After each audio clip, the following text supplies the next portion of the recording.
there are other cases which are pending, which could possibly come up on President Trump, the January 6th case, the Mar-a-Lago documents case, the Georgia case. So I think you're going to have more of this as the next election builds up. And Ambassador Sarna, before I bring in Mr. Prakash Sam, Ambassador Sarna, does this impact his presidential race in your view? Does it adversely impact him? Sorry, I couldn't get your question. Does this adversely impact Donald Trump?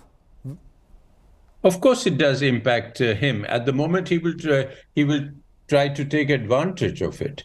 And you will see it in the Mar-a-Lago speech tonight.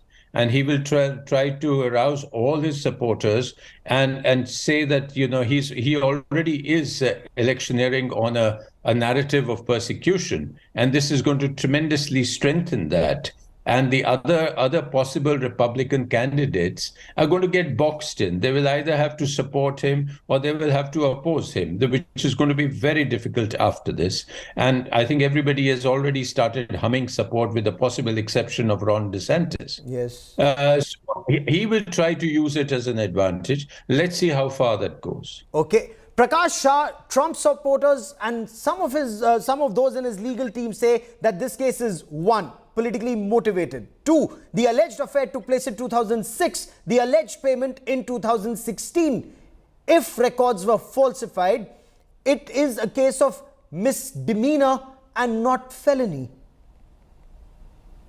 In my opinion, there is a lifetime of criminality coming from Trump that is catching up with him. And so we can get into the technicalities of the actual charge. We haven't seen the actual charge. Once we see the actual charge, we can try to assess how strong or good the case is. However, the fact that not only the sums were paid, but those were later booked as business expense and possibly deducted on their taxes is where the criminality is coming from. So the fraud case of using this monies paid, which were deemed as a campaign expense, which again has to be proved, but hopefully they have that proof. Okay. So if that proof is there and it's a campaign expense, but then they're turning around and calling it a business expense, and then further on deducting it on their taxes, then it's a tax fraud simple case. Okay, and, so we need to see what are these 34 charges that are read out. As Ambassador Sarna was also pointing out, it's in a sealed cover as of now. It's only at 11:45 when Donald Trump reaches the court and is fingerprinted. Will those charges be read out? We are told he will plead not guilty. But Geeta, the world is watching. Trump supporters are calling this theater of the absurd. But would Trump be looking at an opportunity in this adversity, as Ambassador Sarna also points out? Well, Gaurav, Trump is known to turn adversity into political opportunities, which is what you'll see over here also. Like Ambassador Sarna said, in his televised address from Florida, he is going to make that point, and it's going to be quite evident with the poll numbers. Now, pulling out all the poll numbers from various sources, we've been seeing that his popularity is on the rise ever since the trial, the case and the controversy. So, and we're seeing a lot of Trump supporters really come out backing Donald Trump, and he is leading in the Republican nominees list. So there is a lot that Trump is banking on when it comes to at least getting a relief. What we're looking at from the lawyers of Trump, and that I've been listening to and looking at all the reports, is that one, he is going to plead not guilty, but they're also looking at a motion to dismiss the case itself. Let's wait and see what really happens. If not, the defense is going to file an appeal too. So it is going to be a tough battle fought today. But how long will it take? Like Ambassador Sarna said, Gaurav, there are many other cases. Let's wait and see.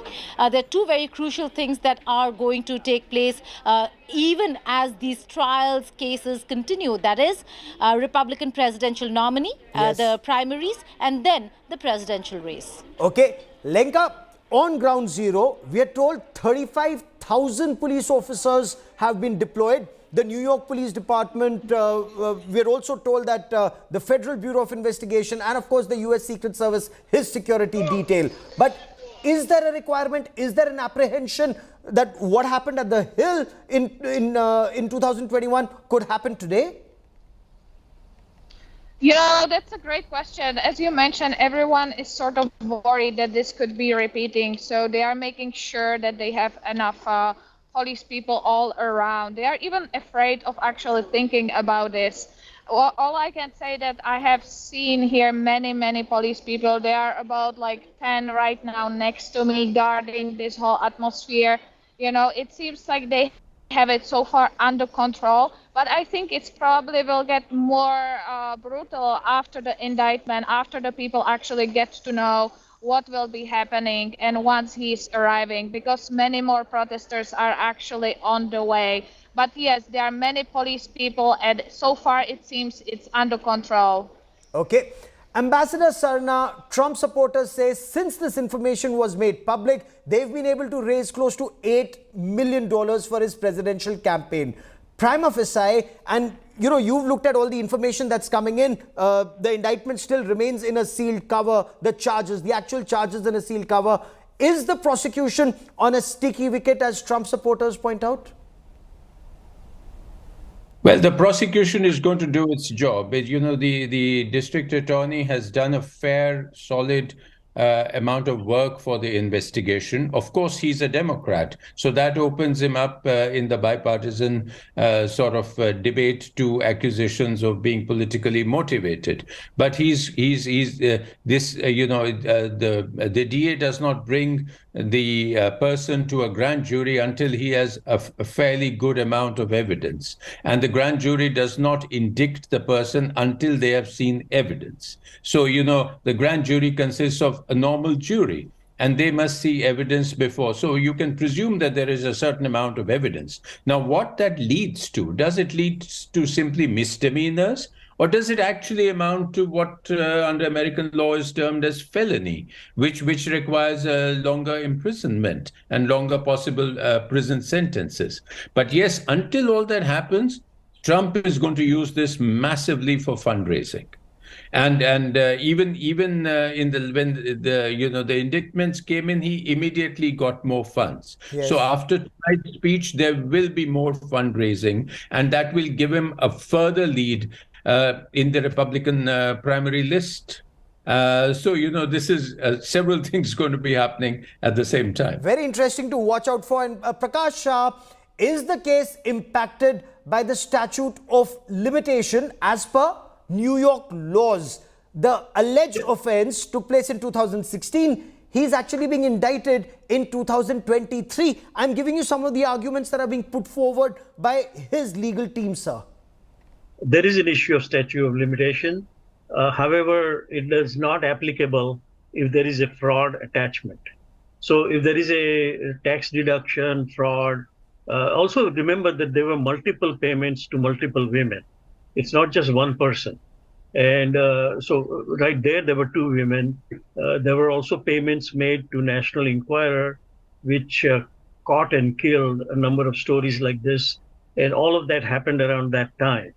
And so that's where the multiplicity of these counts are coming from.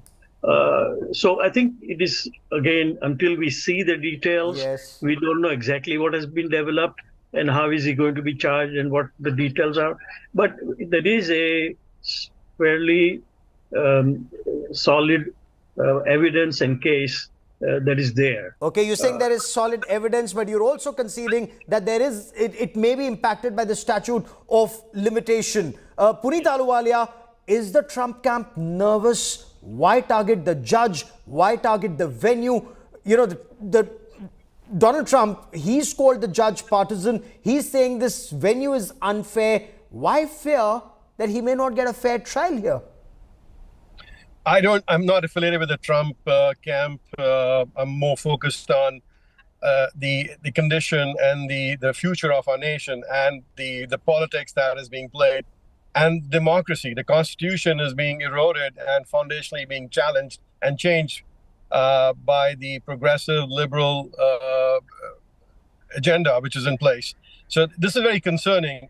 I believe, as we've discussed before, that President Trump takes every adversity and translates into a successful money machine for himself and for his candidacy for president. At the same time, I'm very happy for the New Yorkers, especially the shopkeepers, who have enough police to stop the crime spree that's going on or has been going on, and it'll be at least at a standstill. So the mayor and the public prosecutor is doing their job at least for one day. So this is, again, a big circus, and it's unfortunate. And I believe a lot will translate in after. This is an ongoing saga. So this is to basically captivate the American public and the world to see how our democracy is being destroyed.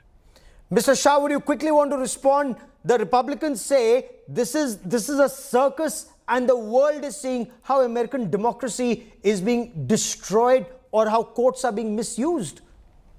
Yes, it is Trump that is making it into a circus. Otherwise, it's a legal issue, and lawyers need to debate it, and the judge and the jury have to decide. But Trump is making it into a circus, and that's unfortunate. On the issue of politicizing, anything you do with Trump is political.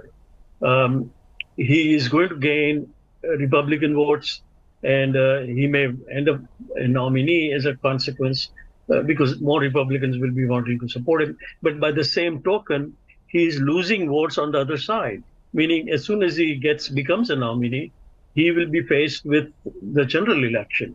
And in the general election, he's eroding votes at the same time. So, I mean, it's a very dichotomous situation where on one hand, he may be temporarily gaining, but only to lose later. Ambassador Sarna, last word to you on this part of the show. How do you see this pan out? So it's advantage Trump as far as the Republicans are concerned, but what does this do to the fence sitters in the presidential elections in 2024, sir? No, I think it is advantage Trump in terms of the immediate Republican fallout. But if he does become the nominee for the Republicans, which may look likely today, but there's a lot of stuff to happen over the next year or so. Yes. If he does become a nominee for the Republicans, then these indictments and arraignments will be a huge disadvantage. When he goes into debates with the possibly with Biden, then this is going to be a huge amount of baggage to overcome. So that's where it is at the moment. Okay, we'll be tracking this story very, very closely. For joining me here on this India Today special broadcast, many thanks. I need to slip into a quick break at this stage. But when we come back at 11 o'clock, remember 11:45 is when Donald Trump has to be in that New York criminal court, in that Manhattan criminal court. He has to move from Trump Tower. That's likely to happen anytime around 11, and we have reporters on ground at the Trump Tower. We have reporters on ground at the criminal court. We'll get you that big story and the best images here on India Today. A quick break. Sakshi Batra comes up next with Business Today. Stay with us.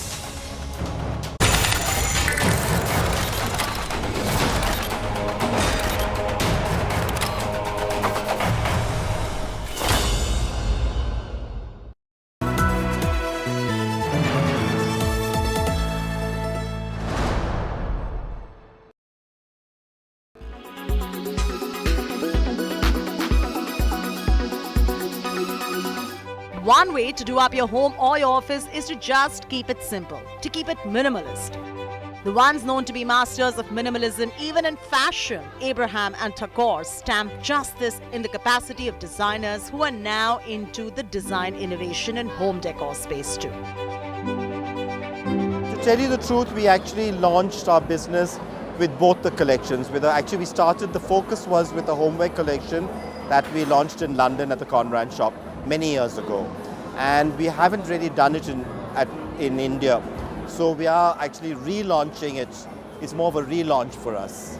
Fashion and home lifestyle is always intertwined together actually, and I think it's a big part of what we do, bringing fashion and home lifestyle together, which brings in the actual play of ceramics into it, and the play of that coming as big bowls and plates, as well as crockery and cutlery.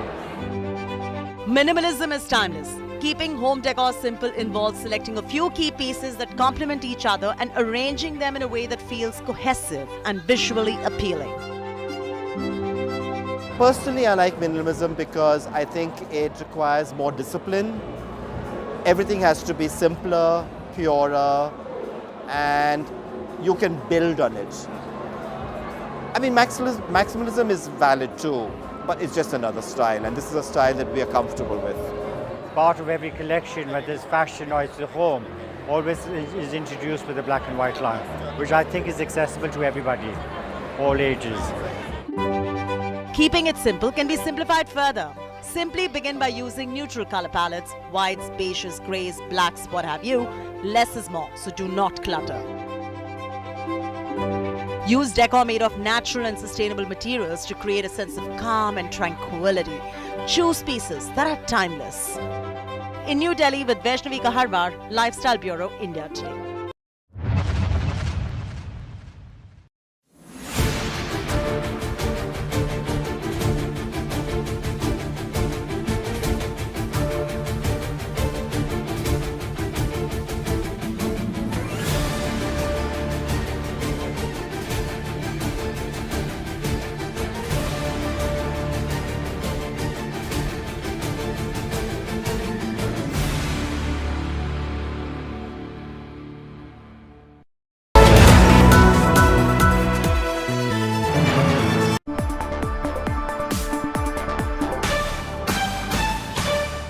Hello and welcome. You're watching the Business Today show. I'm Sakshi Batra and here's the top news. As crude prices go up, is it the right time to invest in gold? Business Today TV gets you an expert view on this. Is the rural Indian economy still in distress? Two-wheeler and tractor sales still below pre-pandemic levels. Analysts fear the El Nino effect could derail economic growth in villages and small towns. World Bank lowers the GDP growth estimate for 2023-24 to 6.3% from 6.6% earlier. Warns that rising interest rates and slower income growth will hit private consumption. Adds that external factor will continue to weigh heavy on India. Byju's raises $700 million in fresh funding round. Deal values it at $22 billion. Capital infusion to help edtech major avoid a debt crisis. Elon Musk has another change in store for Twitter. Dogecoin's dog replaces the popular bluebird symbol. Users wonder, is it a delayed April Fool's gag or a change for real?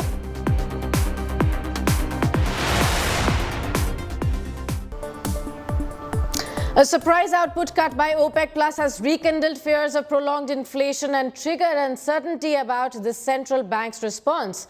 This in turn has led to a retreat in the US dollar, thereby burnishing the appeal for gold. The question now is whether this surprise output cut by OPEC Plus will drive inflation hedge for gold, pushing prices higher. Earlier in the day, I spoke to Navneet Damani, Head of Research for Commodities at Motilal Oswal Financial Services, to find out where are gold prices really headed from here and whether it is the right time to invest in the yellow metal.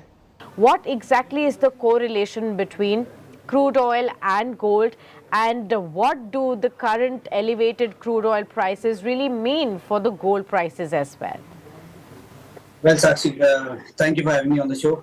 Well, it's a very interesting combination between crude, inflation and gold prices, and dollar is in the center of all this. Now we got to see that what is happening in the world for the last 1.5 years. We've seen higher inflation and a lot of central bank action to curtail this inflation. Now, to top it up, crude oil prices were in corrective mode from $100 to about $70. Journey has been taking probably a 1 year's time frame. And ever since $70 was breached, say probably in the last month, market participants had aggressive short positions. They started to believe that inflation would start to cool off. Along with inflation, crude oil prices are likely to correct further, which is going to be adding another cushion, and Fed will not need to jack up rates very aggressively from here on. But there has been a sudden shift where OPEC plus nations have stepped in and wanted to send a strong message to the world that they are still the price controllers or price drivers of crude oil prices globally. Short positions were aggressive, as I mentioned, and that led to a massive covering, which led to a spike of about 7 to 8% in Brent and WTI prices.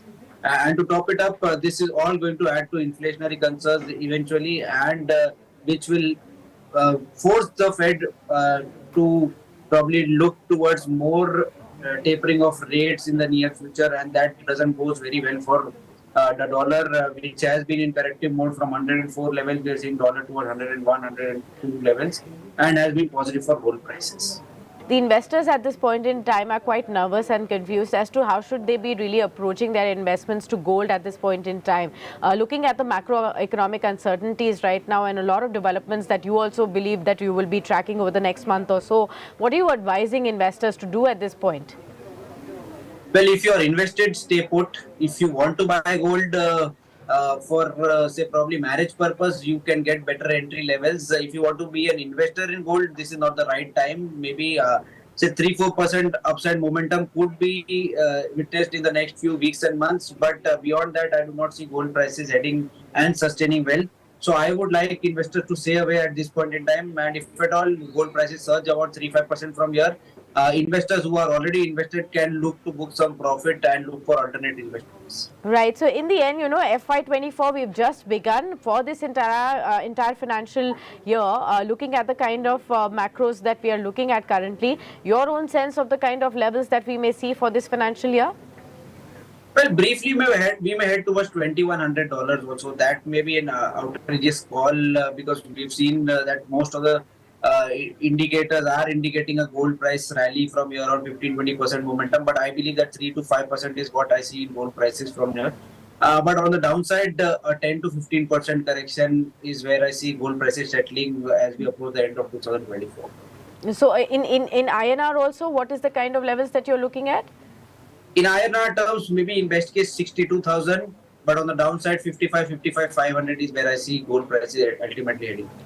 Even as India emerges as a shining spot in the world economic map, Bharat is still struggling with post-COVID pains.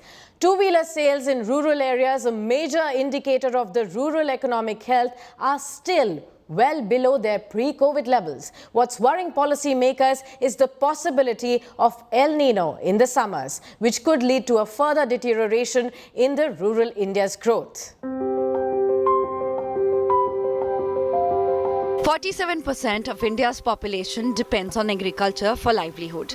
65% of country's population still lives in rural areas. So it's no surprise that nearly half of India's GDP depends on rural economics. And if the latest auto sales figures are anything to go by, the health of rural economy is far from ideal. According to data released by Federation of Automobile Dealers Association, FADA, two-wheeler sales in 2022 and 23 were down 9% from their pre-COVID levels, much in part due to non-performance in rural areas, which remains under inflationary pressure. The financial year, which ended on 31st March, was the first full year without COVID impact. Though two-wheeler retail sales grew 19% versus 2021 and 22, they are still below the pre-COVID years. Passenger vehicle retail sales grew 23%, while commercial vehicle sales zoomed 33%. Tractor sales languished with just an 8% growth, once again displaying the post-pandemic pangs in Bharat. Two-wheelers and tractors are well-accepted barometers of rural economic health, which has faced the brunt of high prices. Inflation has particularly hit consumption in rural India, with not just the auto sector clocking lower sales, but consumer electronics and FMCG products as well. Unseasonal rains have also pressured the rural economy, which was already reeling under migrant labour returning home during the COVID period.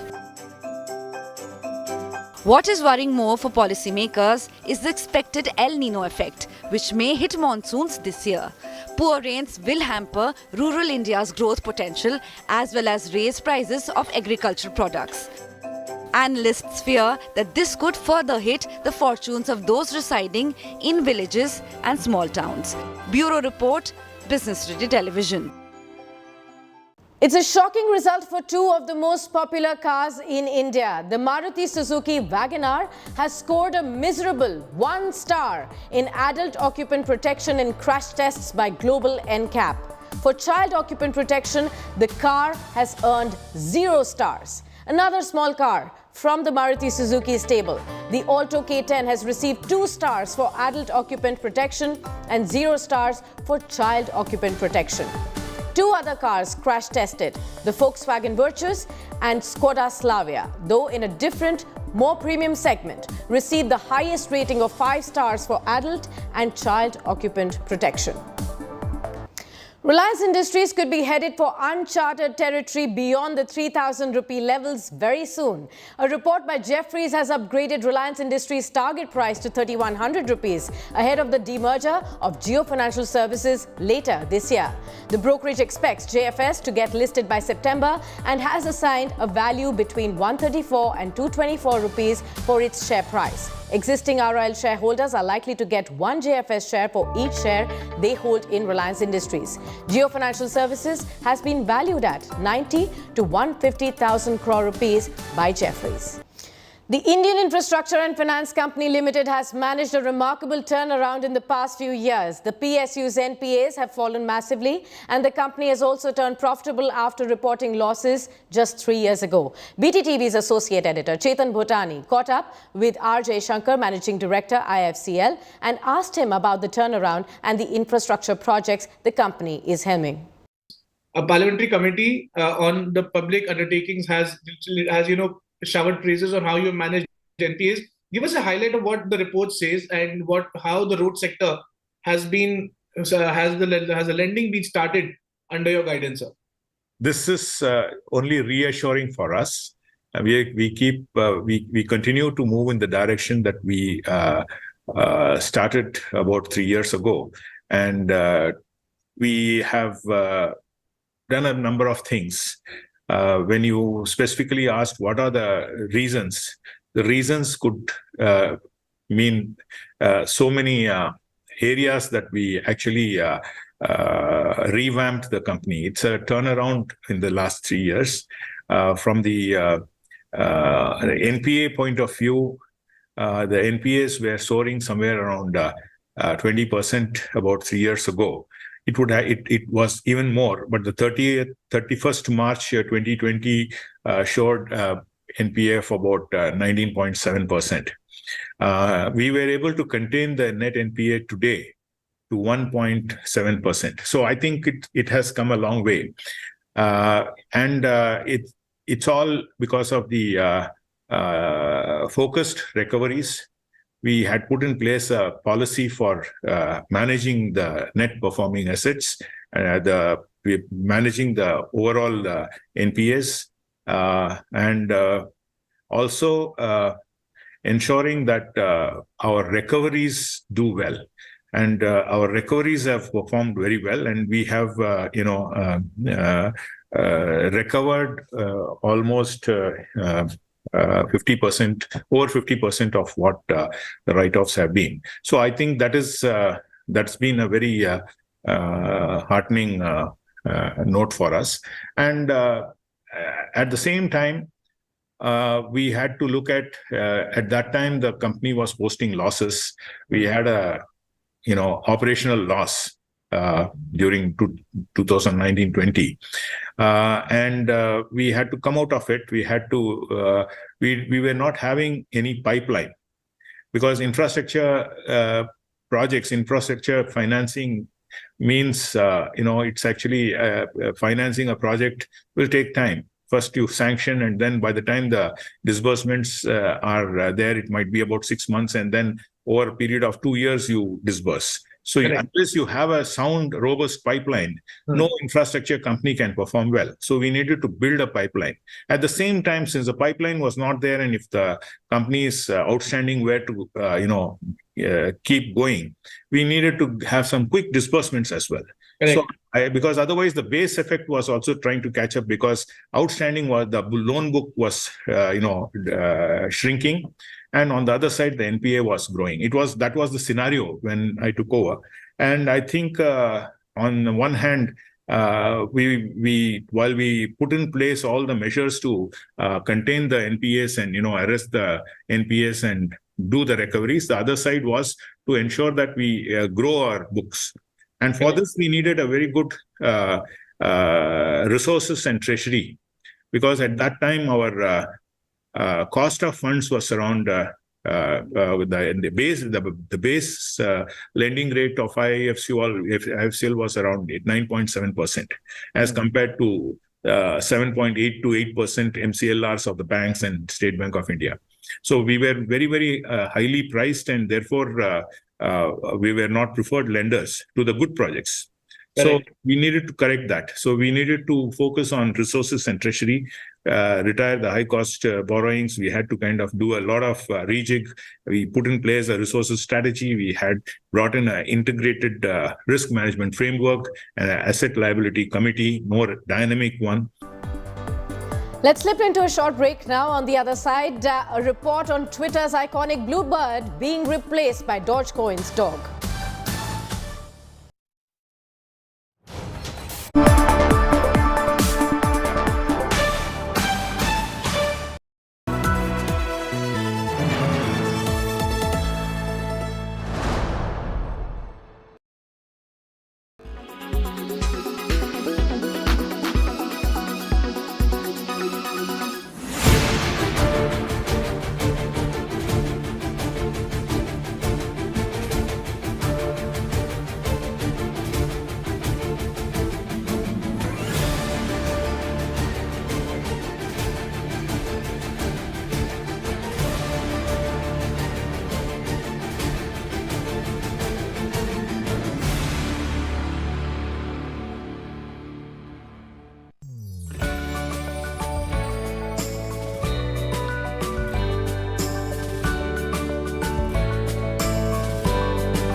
Make your media plan smarter with India Today Live TV on your connected devices.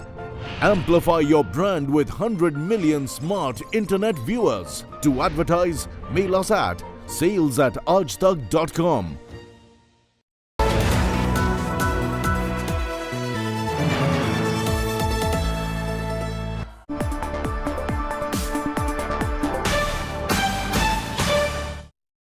Welcome back. A free trade agreement between India and the UK was expected by Diwali last year, and then politics happened. And now a deal is no longer any closer to be signed. India Today's Geeta Mohan caught up with the chairman of UK-India Business Council, Richard Held, for a conversation on the issues, the synergies and the deadlines. Trade agreement between India and the UK have been going through negotiations and rounds of negotiations one after the other, and we've really not seen a conclusion. There were some announcements that there could be something around Diwali. 8 rounds of negotiations. Where do you see that headed, and do you see both sides iron out the niggling areas? Well, as a starter, I'm pleased to say I'm not sitting around the negotiating table.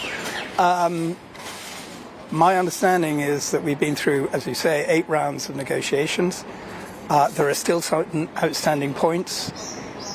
Those include certain areas of tariffs. They include rules of origin, mobility, etc. Those areas, I think, are at a stage where I would expect the negotiation teams to involve political masters. I think there is still a strong willingness on both sides, and if not an imperative, that we wish to see a free trade agreement. Clearly, it's been going on for a long time. We are, both your country and ours, are going into a political cycle. I was just going to ask you that. All right, well, sorry, I anticipated that one. And I think clearly we want to get this out of the way. And as I said, it's an imperative for both sides, for UK, as well as for India. So I'm hopeful that we will move forward. But you made an important point. Elections around the corner. Yep. You see the Indian side already on campaign mode. Prime Minister Modi has been addressing rallies, going to various states, engaging various communities. And we're seeing the same on the other side in the UK as well. Everybody is certainly, in a way, on election day. Yep. In that, you think they'll give priority to a foreign policy decision that can really wait? I think it is not something that can wait, personally. Why do I say that? Because business, both in the UK and in India, have been making plans, have been anticipating a free trade agreement. And therefore, the one thing that business does not like is uncertainty running forward. So I would sincerely hope that we will get a resolution. Yes, I understand that we are starting to come into political mode. Prime Minister Modi is a remarkably busy man at the moment, obviously as president of G20. And your elections are in May in 2024. We have to, in the UK, have elections by December of 2024. That's the maximum of our five-year term. So I think that both of us, yes, are starting to think about how the elections are going to pan out. But in that context, if you see that the UK has announced that it will be signing and joining the Trans-Pacific Partnership, and I think that shows a forward momentum in relation to the UK's attitude towards free trade agreements and trade agreements. So I'm positive. I remain positive. What about the sticky areas of digital services, protection of British businesses, even Scotch whisky for that matter? A lot in conversation, but nothing really being worked out. Where do you see that? Well, the way these things work, nobody talks about anything until it's actually unveiled. So yes, there are areas around Scotch whisky. The 150% tariff is not insubstantial. I always try and, if you like, put that in context, because there are other areas. It's not just about premium Scotch. It's about bottled in India, bulk imports, and how that will actually increase the domestic sector as well. In relation to the other areas that you talk, I think that there are other areas where we have to look at. Rules of origin is another quite significant part, and I'm sensitive to the Indian argument that they don't wish to have a rules of origin chapter which could allow imports from countries or composition of the percentage of the supply chain being if you like, supplied by countries who India is more sensitive to through the back door. So I think there are areas that have to be discussed. But these are coming to an area, as I said, where our politicians have to take decisions as to what is fundamental and what is negotiable. And now an eye-popping amount of 35,000 crore rupees have been transferred to the RBI by the PSU banks in February. These were deposits lying unclaimed with the public sector banks for the past 10 years. The deposits belong to 102 million accounts. SBI tops the list with 8,086 crore rupees of unclaimed deposits, followed by Punjab National Bank with unclaimed deposits of 5,340 crore rupees. Canara Bank has transferred deposits of 4,558 crore rupees, while Bank of Baroda has transferred 3,904 crore rupees to the RBI. So can these deposits be reclaimed? And if yes, what is the procedure? Tina Jain Kaushal, editor Money Today, joins us in decoding the process. Tina, take it away. If a bank account remains inactive for 10 years, money get transferred to the RBI's Depositor Education and Awareness Fund every month. The important point to note here is the unclaimed money earns interest at rates specified by the RBI and not at the rate at which the deposit was made. Now, if you want to find out if you have any unclaimed money, then the process is not very complicated, as according to RBI regulations, every bank needs to display details of unclaimed accounts on their website. You just need to type the name of the person along with other details such as an address, PIN code or phone number to find out if any unclaimed amount is lying with the bank. If the name exists on the list, then to claim the funds, you need to contact the home branch and fill out a claim form, provide deposit receipt and furnish KYC documents. In case you are a legal heir or a nominee, a copy of the account holder's death certificate is also needed to be provided to the bank. The bank will then verify the authenticity of the claim, releasing the payment. Once the bank has paid the customer, it will submit a claim to the RBI at the end of the month to receive a refund from the DEF account. So if you have any unclaimed money, take the first step by checking the details on the website of the bank. Thanks a lot, Tina, for that. And now, a popular meme crypto token, Dogecoin, zoomed a whopping 30% earlier today after Elon Musk announced that Doge would replace the ubiquitous blue and white Twitter bird as the microblogging site's logo. While many considered it as a delayed April Fool's gag, others were horrified by the change. More on this from our correspondent, Akansha Chaturvedi.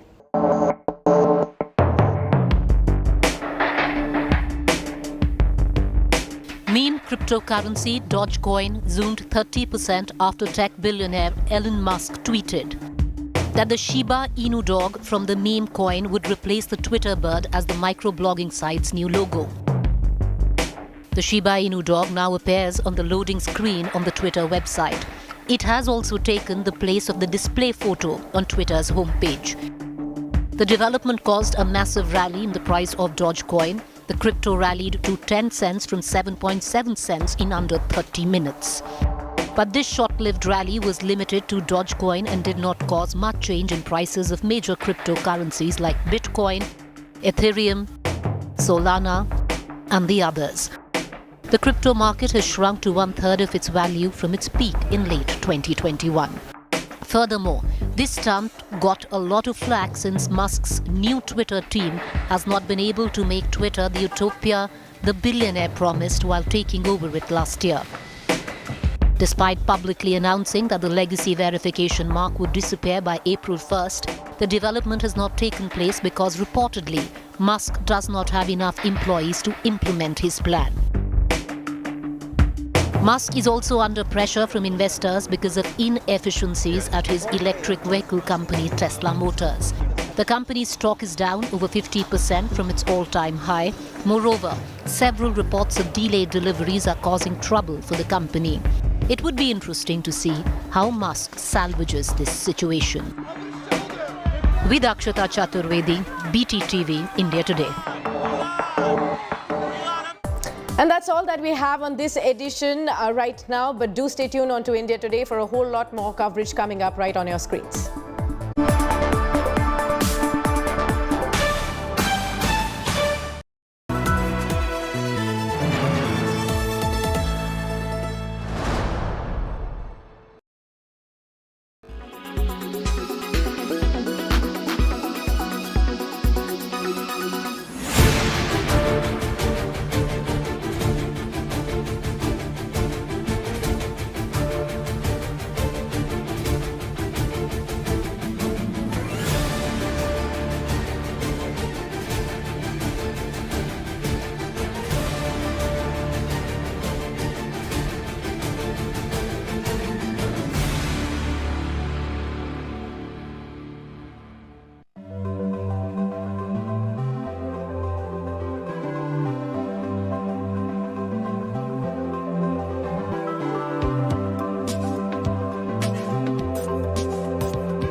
India Today.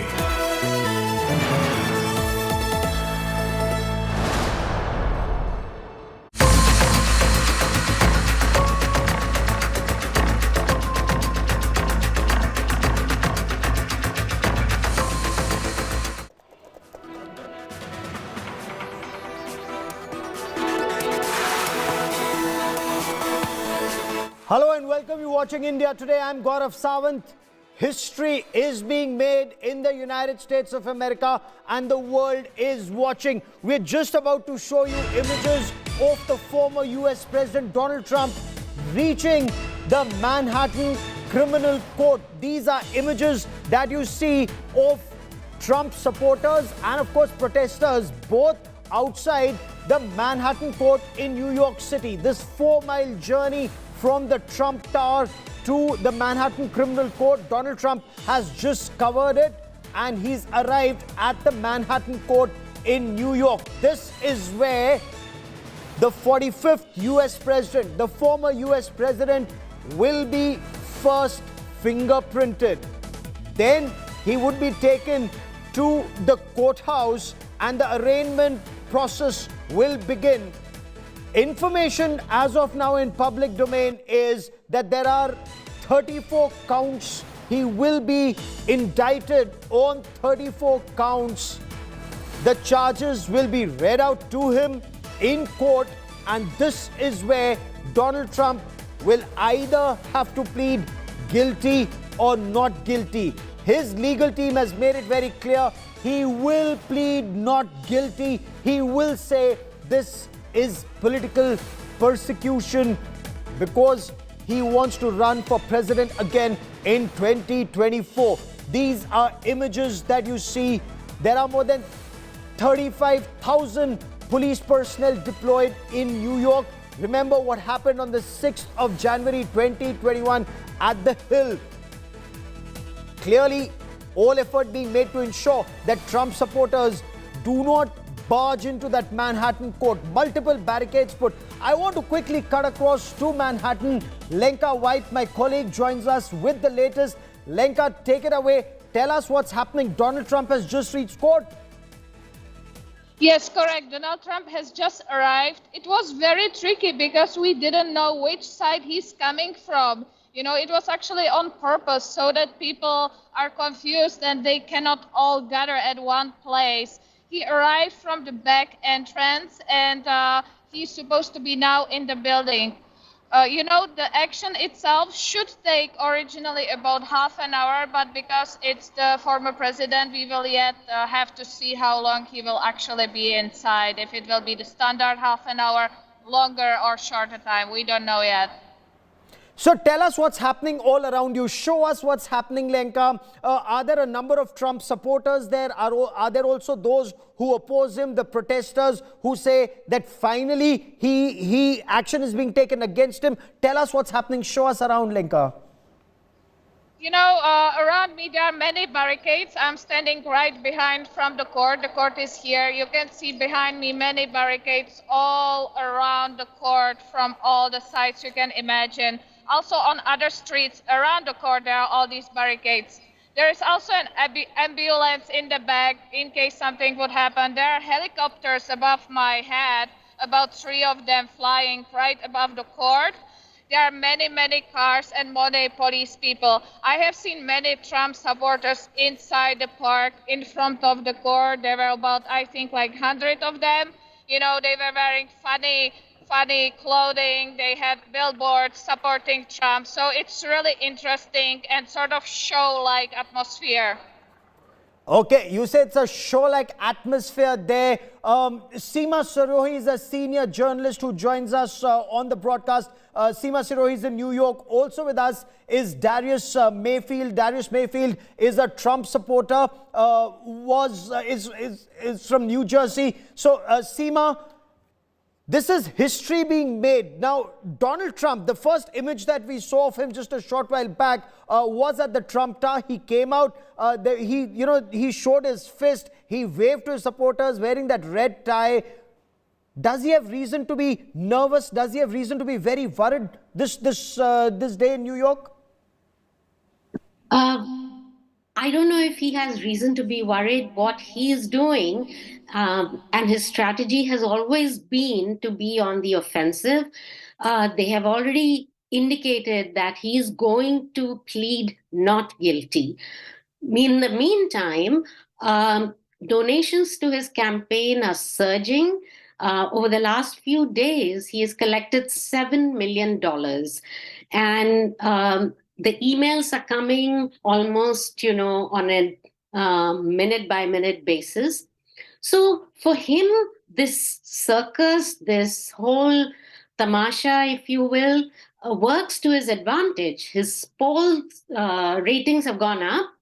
A new poll that was out this morning by Yahoo and YouGov shows that he's beating Ron DeSantis, the other contender for the Republican Party nomination, by 26 points. So he's on the up and up, and he will use this indictment to his advantage, I feel.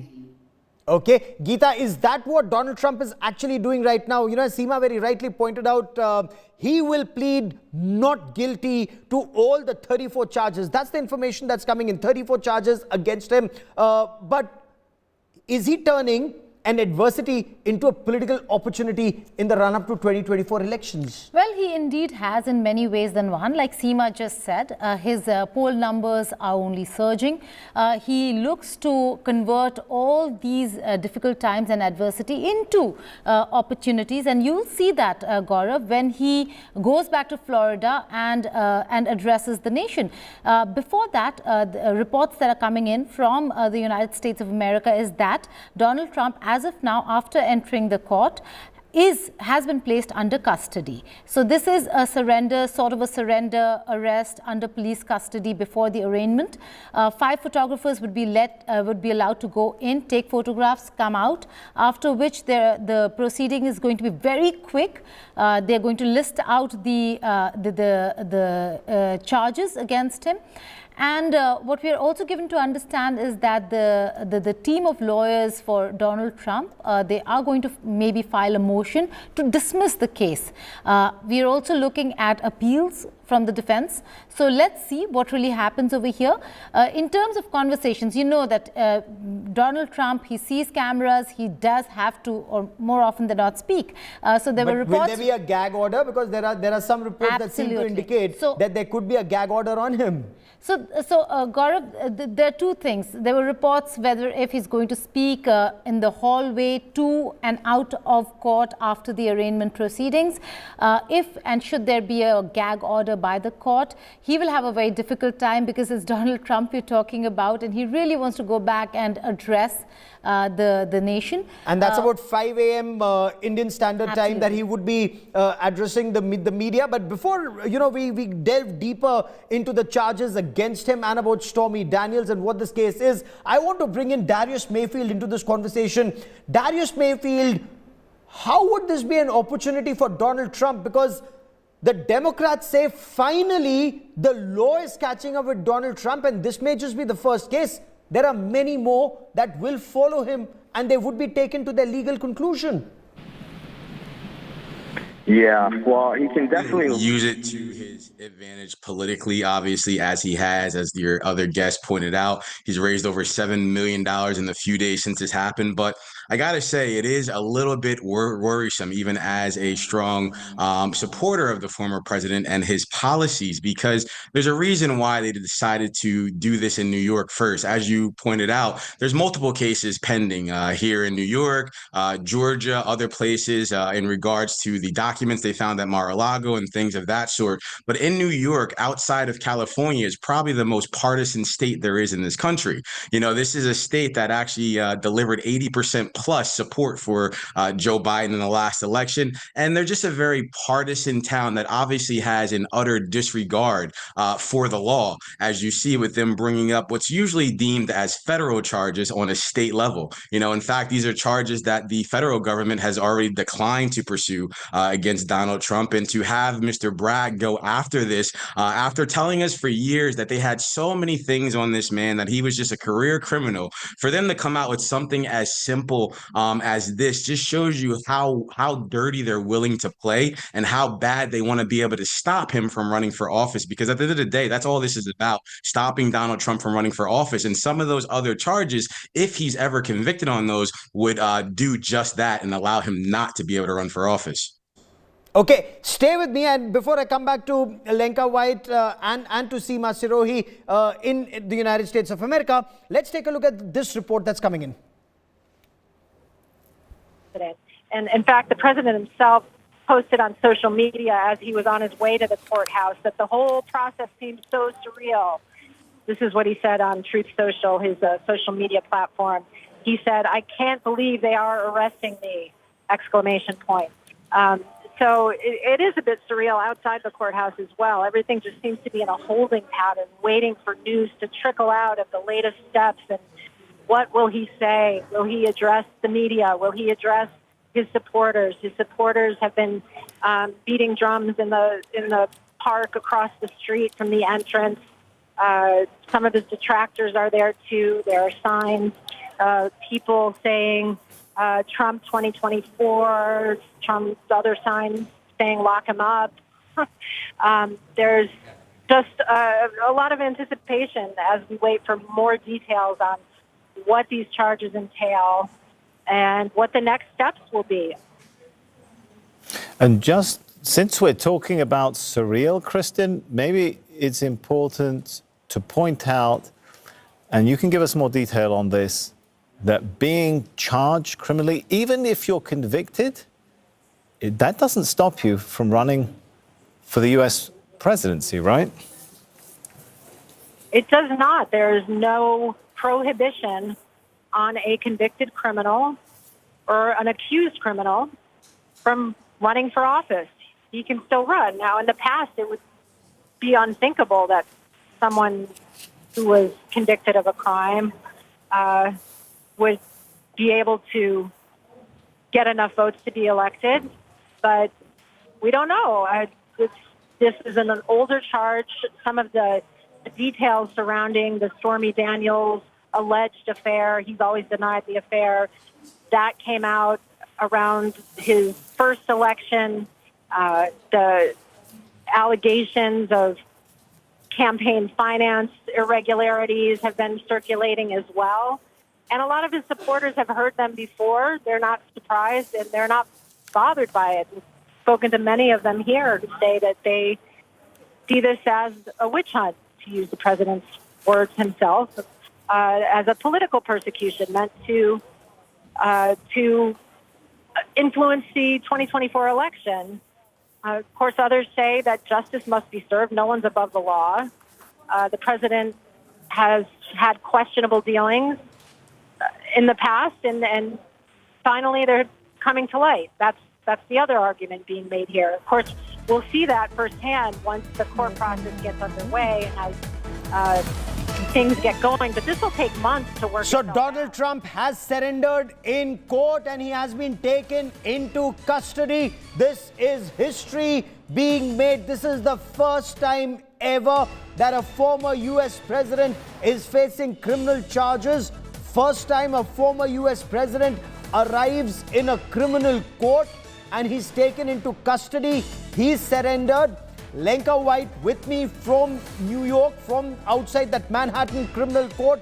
Lenka, what's the procedure now? Once he's surrendered, is the Secret Service still with him? Is this where he gets fingerprinted? Because apparently no handcuffs and no mugshot. That's a great question. You know, I spoke with his main lawyer yesterday, who actually told me that, of course, he's not going to get handcuffs because it's a former president. Yet he's going to get the mugshot and he should be getting fingerprinted. So some of the procedures will stay in place, but of course, based on the communication with the Secret Service, it's not all the way because of his position as a president. So, you know, unfortunately, we cannot be inside. There are only 5 allowed photographers to be inside. Even CNN was refused, but we are only guessing. But that's what I have gotten yesterday. Okay, let me bring in Seema Sirohi for more on this. Seema, what's the buzz on ground? First time ever that a former US president is taken into custody. He'll be fingerprinted. Donald Trump says this is political persecution. Is this how America looks at it, or is America split down the middle on this? America is split down the middle on almost every issue, including this one. And half the country thinks this is weaponizing the judicial system against a former president. The other half thinks that no man is above the law. But I want to point out one other thing. Of all the cases that are in process against Donald Trump, this was the least strong. Many legal experts have pointed that out. The one in Georgia about election interference, where he allegedly asked for extra votes, that is quite a strong case. So now, if this case falls apart, because the legal strategy in this case is very complex, and most legal experts don't think it's going to fly. So if this falls apart, what impact will it have on other cases? So as far as preventing him from running for office, the Democrats would actually like him to run, because majority thinks that Joe Biden can defeat him. He's defeated him once, he can defeat him again. So very interesting. Want Donald Trump to run. Okay. So they build a weak case. This case falls apart. Amongst the Republicans, he gets to be the candidate, and then he's defeated in elections. That's quite a strategy, Darius. If that's the strategy, what does this then do to the fence sitters? Because if America is split down the center, split down the middle, it's perhaps the fence sitters who will decide. And will they be, taken in by that victim syndrome that Donald Trump is trying to build, or will they actually think, oh my God, there's someone who's faced these charges, he's going to be president?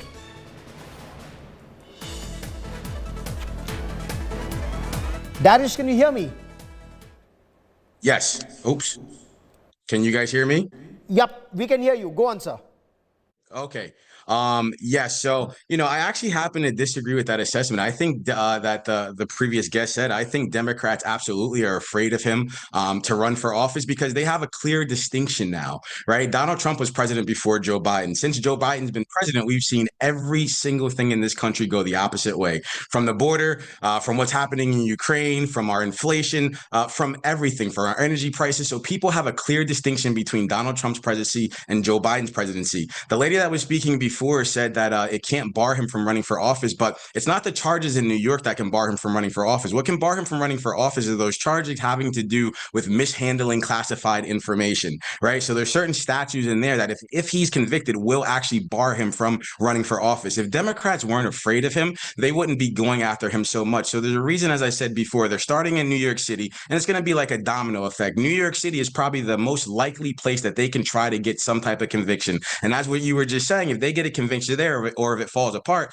it affects those other cases. So if they're able to get a conviction in New York City, that's going to bode well for those other cases. Again, if they weren't afraid of him, they wouldn't be stopping him from running for office, because with that clear distinction, Americans now understand we can protect our border. We can get quality education. We can have lower energy prices. But Democrats right now have literally ruined this country and are on the precipice of ruining the world. Right now, we have Saudi Arabia and China about to pretty much... I'll come to Saudi Arabia and China in just a moment, but for the benefit of this bulletin, I want to stay on the charges against Donald Trump, and we'll know them in a while from now. But Geeta, is this the reason?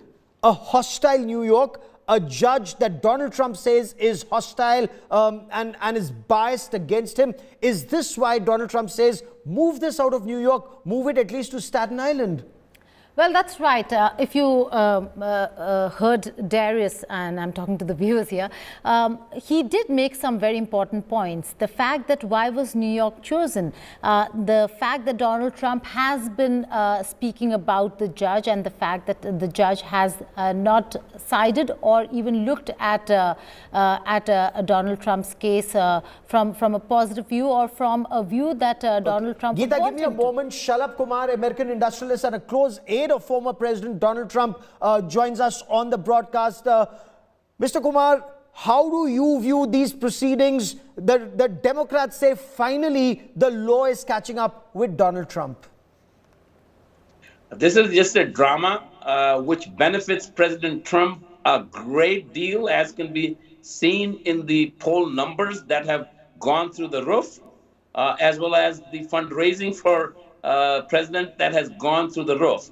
The best way to describe what is happening is, last Friday, after this was announced, last Friday, general manager of one of our plants in Iowa came to my office and he says, "Mr. Kumar, you don't have to campaign anymore." Why? Because president is now going to just glide in. There is so much anguish in the country overall. No, but will he just glide in as the Republican candidate? Who decide?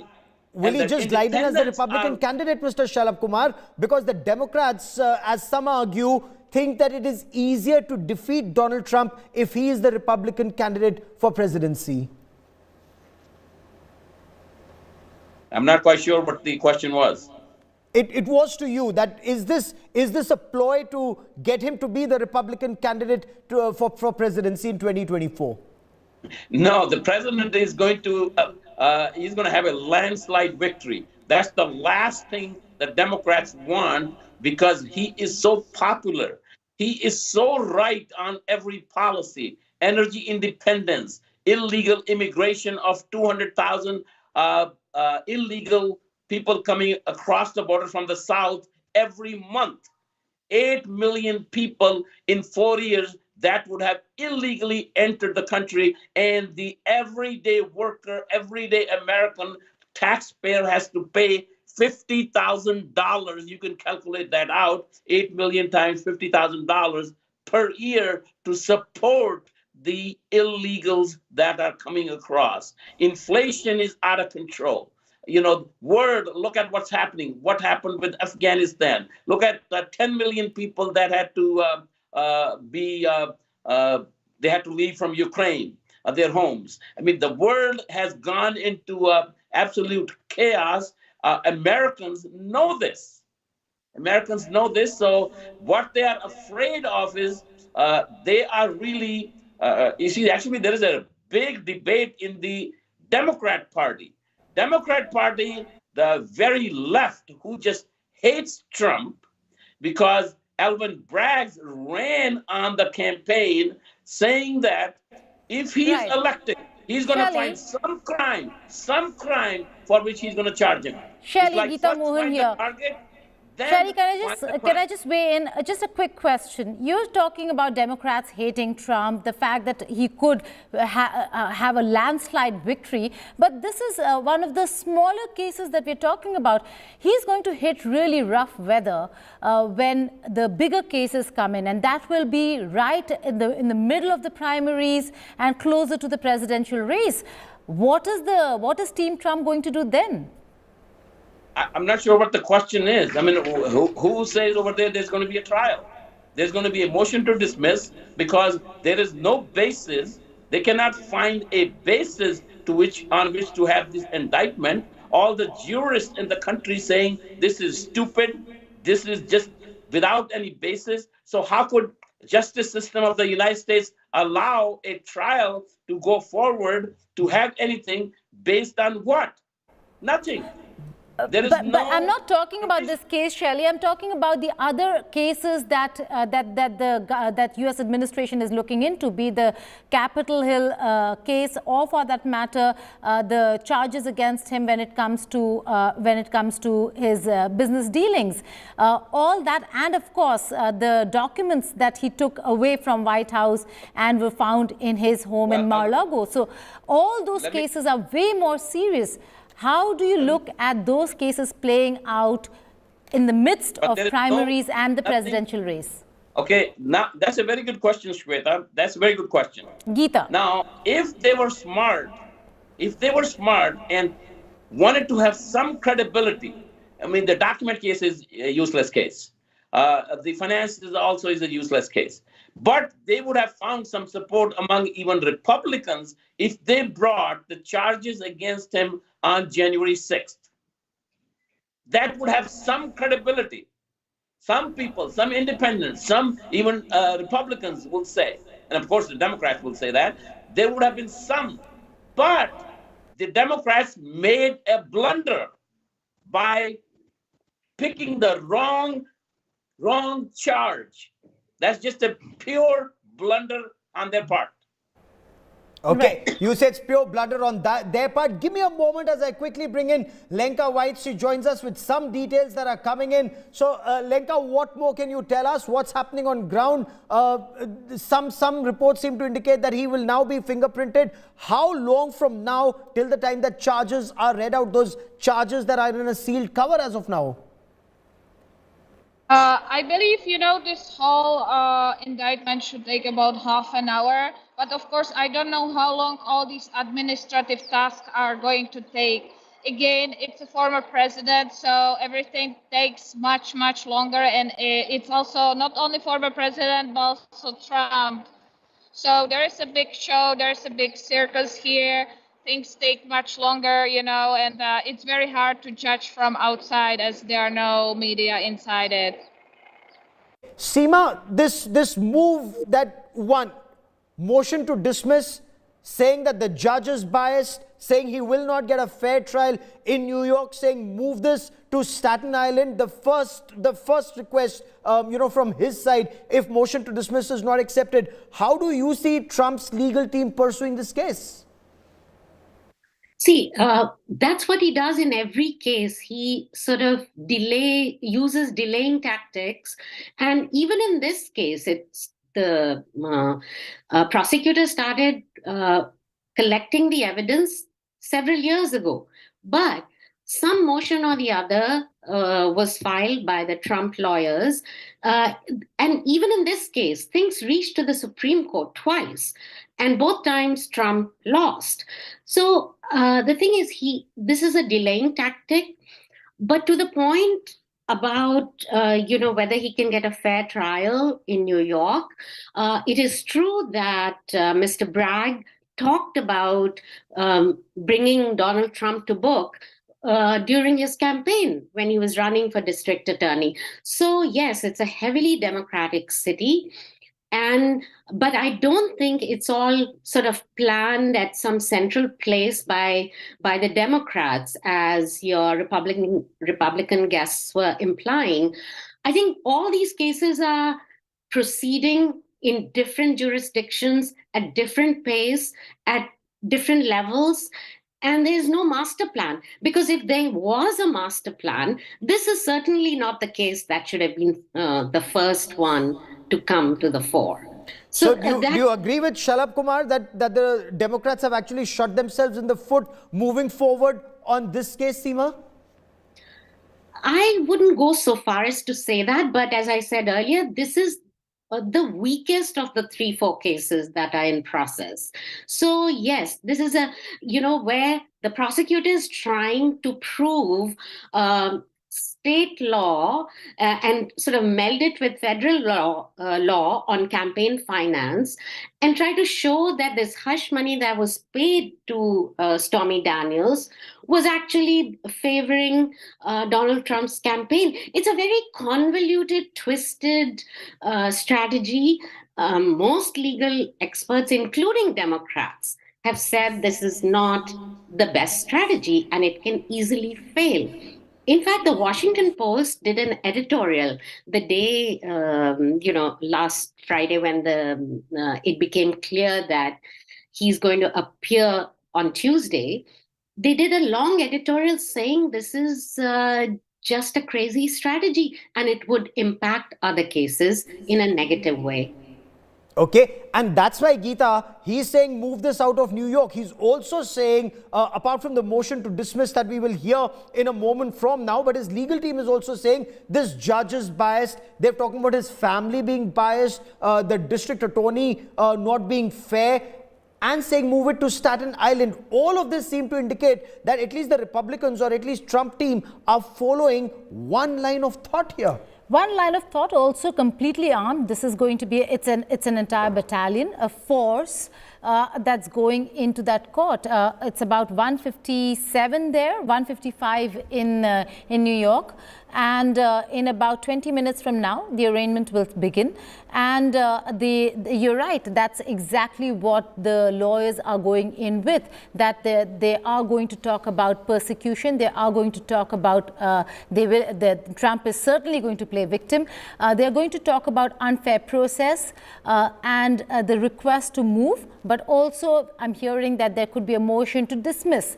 Either way, they're looking at trying to tear apart a case that has been made. And like Seema was saying just a while ago, that it was a long process. The investigations or all the documents that were collected were over the years. Today, in the arraignment proceedings, Gaurav, only the 34 counts of felony and charges are going to be spelt out. There are going to be no details of the police documents that are going to be made public. So all that's going to be made public are those 34 counts of charges against Donald Trump. Darius Mayfield, the statute of limitation, does that also kick in? Trump's legal team insists that if the alleged crime, he of course says he's never had an affair with Stormy Daniels, but that alleged affair took place in 2006, the alleged payment took place in 2016, and this is 2023. How does that play out?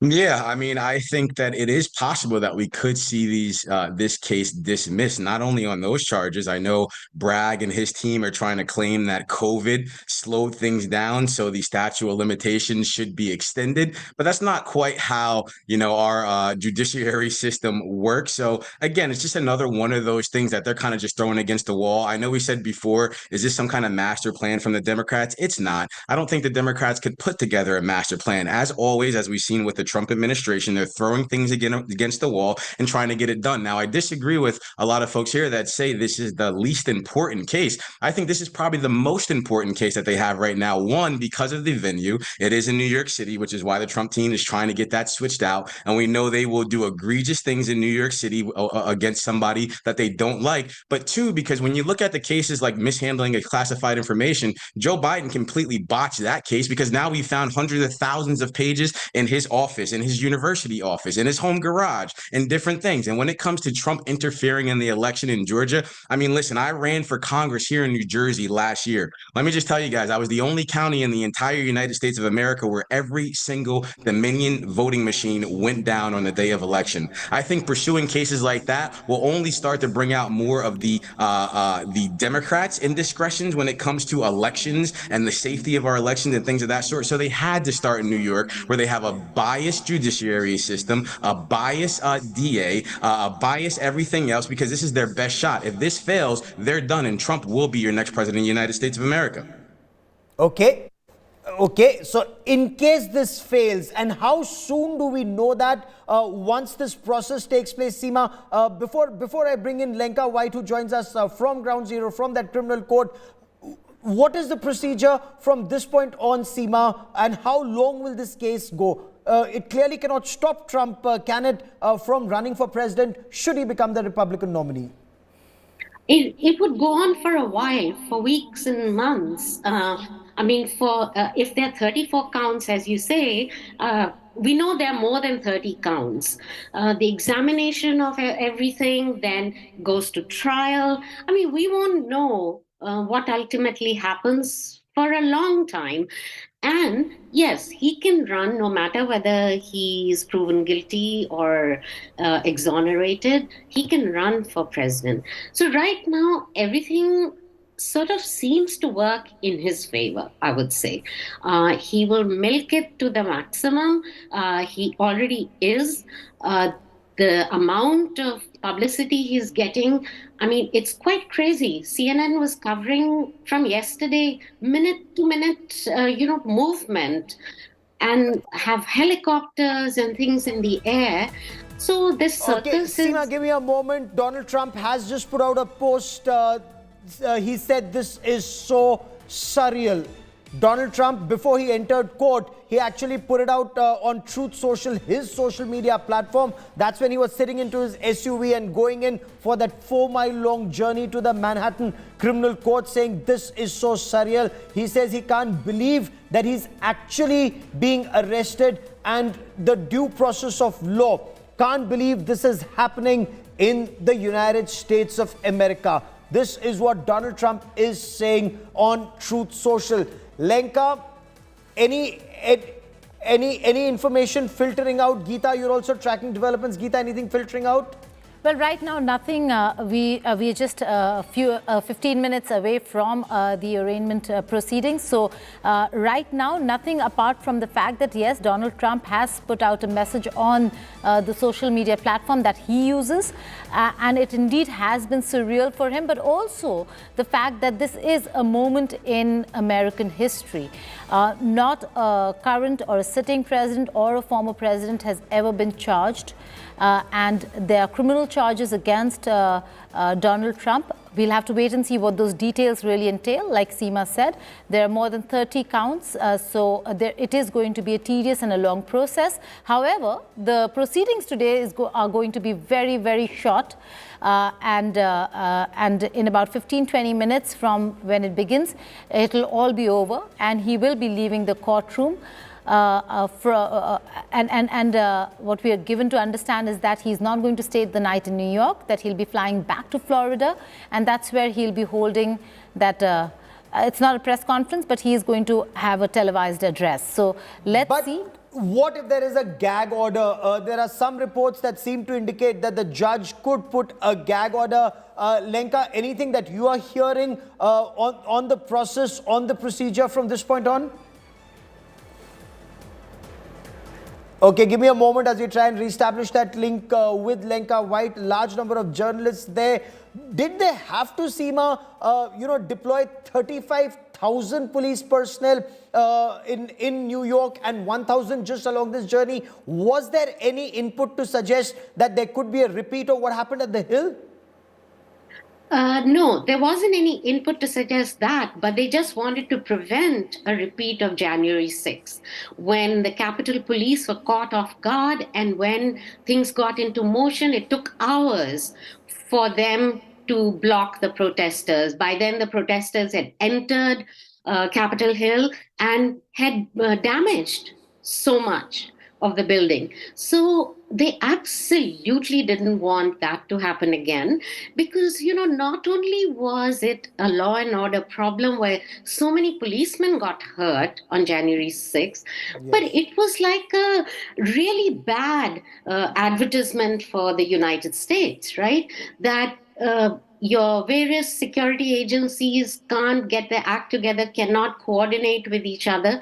So this time, New York police and federal law enforcement have all been sort of working together, monitoring social media and all of the Trump, chat groups and people who support him, like Proud Boys and all those sort of right-wing groups, to make sure to stay on top of any information that remotely indicates that there might be violence. Okay, the statute of limitation is one part here. Who all can accompany him? Darius Mayfield, do we have any information on who all can accompany him inside the courtroom, and what's the procedure that takes place inside the courtroom before charges are read out? And does he plead not guilty, or does his legal team do all that? Yeah, right now it's unclear for people like myself. This is different, obviously, like it always is with Donald Trump. As you said before, he won't take a mugshot, he won't be in handcuffs. So who knows how the proceedings are really going to go? I would assume that he's going to do as little talking as possible, and it would be his lawyers advocating for him and giving his plea and things of that sort, which would probably be the smart thing to do, especially throughout, not just now, but throughout most of the case. We know Donald Trump is a very passionate man, and Donald Trump is from the East Coast like myself. He's an 80-year-old man from New York City, so he's going to speak his mind always. He is going to push back always. We are just conditioned to do that. But I would think as we start going through these proceedings, as this has gotten more and more real, you will see that kind of calm down in the public setting a little bit as his lawyers take more control, so they can go ahead and squash these charges as they should be and as they should have never been levied against him in the first place. Okay, I want to cut across to Hiral Sachdev, who also joins us on the broadcast from New York. Hiral, what more can you tell us? What's happening on ground? There are people, all sorts of people in the park across the courtroom showing support for Donald Trump, showing support for his prosecution. And it was pretty heated at some point. There were people who were pretty impassioned and had a very strong view on either side. So we actually saw that the park was divided into two parts, and people were encouraged to choose their side and stay on their side, so that there is no sort of clashes, there is no any sort of physical violence involved amongst the people present here.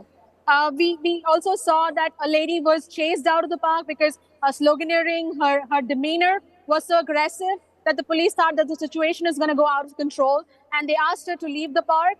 At the same time, at one point when I was standing there to do my send my live input there, I saw a man carrying a flag which was similar to the Trump supporters towards the side which was not supporting Trump, and people actually stopped him.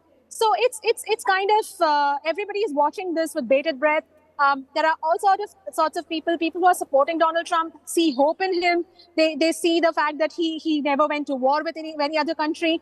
Inflation was under control when he was the president. And people who are against Donald Trump, they definitely see this as finally he's been brought to justice. So I spoke to a lady this morning, and the point that she made is the most rational that I heard through the day, that she believes in the judicial system of America, and she believes that whatever is lawfully correct, whoever is lawfully right will happen here. Justice will be served, and justice should be served.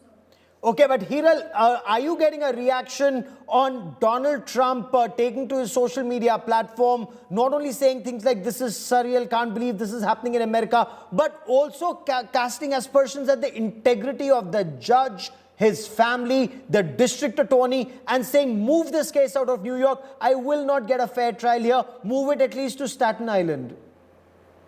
Okay, so the courtroom and the area around it, if you walk past, there are people who are holding slogans against the prosecutors, the district attorney of New York City, Alvin Bragg, and there is no comment on the judge, because that is considered a major breach of conduct, and that is something that a defense team cannot afford at this point of time.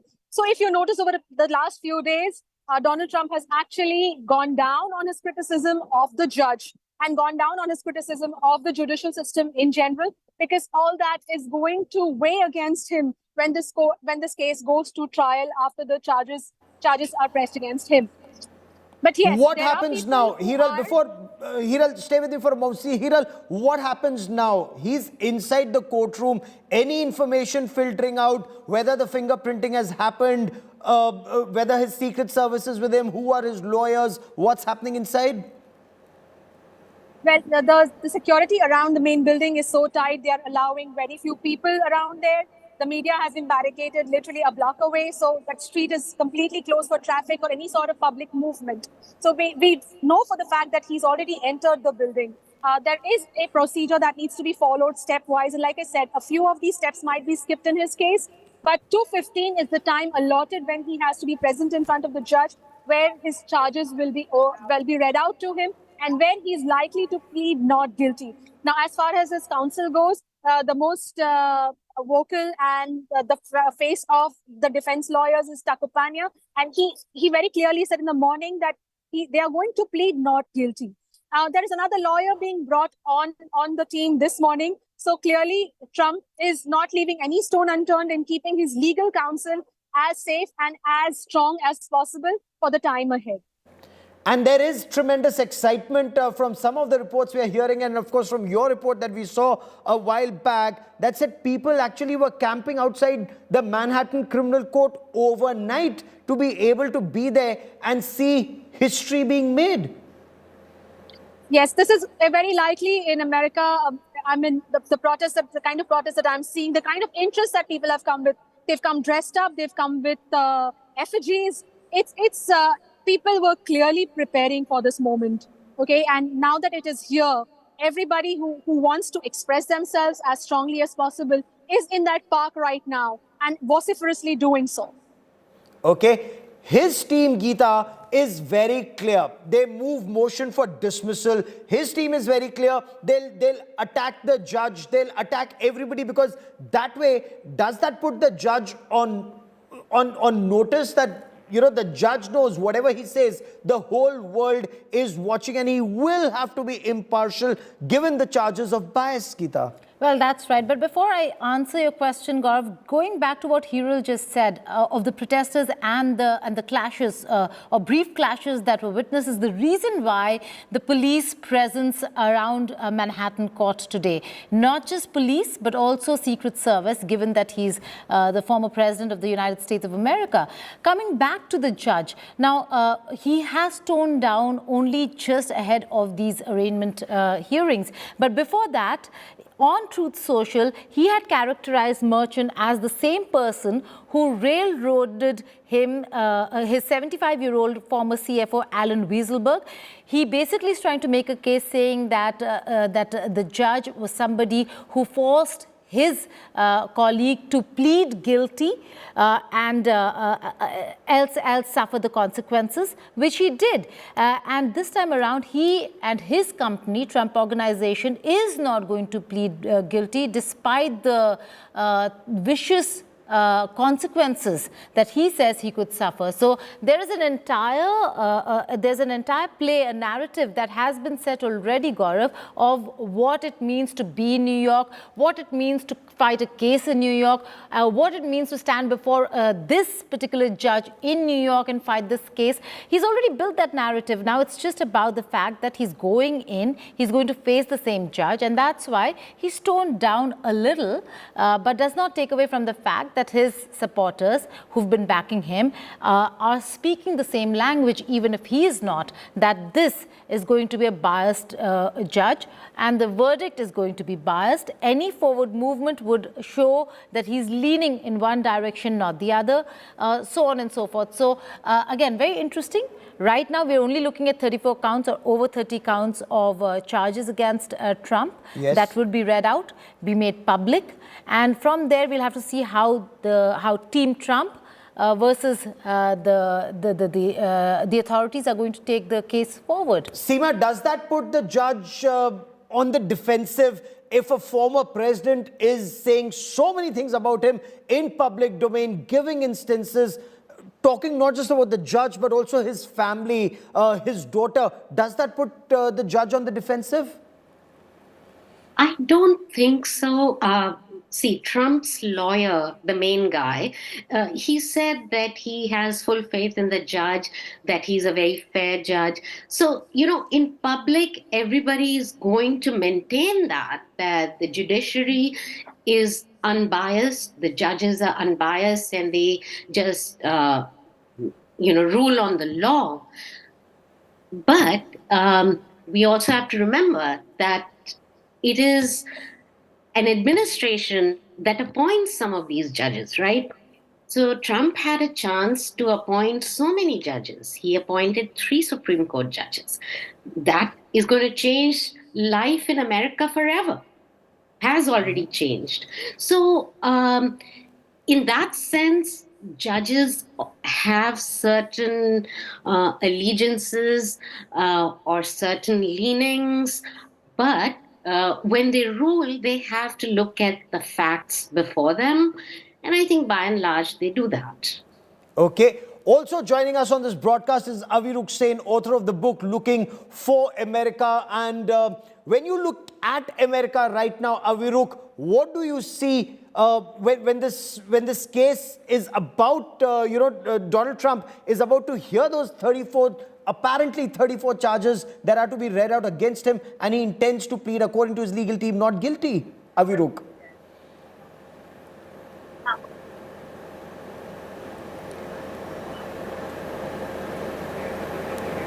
Okay, give me a moment. I'll try and reestablish that link with Aviruk Sen. But Seema, if I would come back to you on the statute of limitation.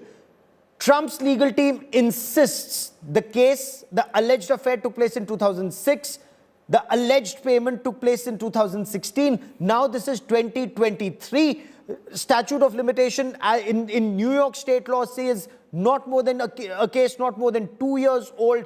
Does that also strengthen Trump's case and weaken the case against him? Well, the prosecutor has said that COVID delayed everything dramatically, and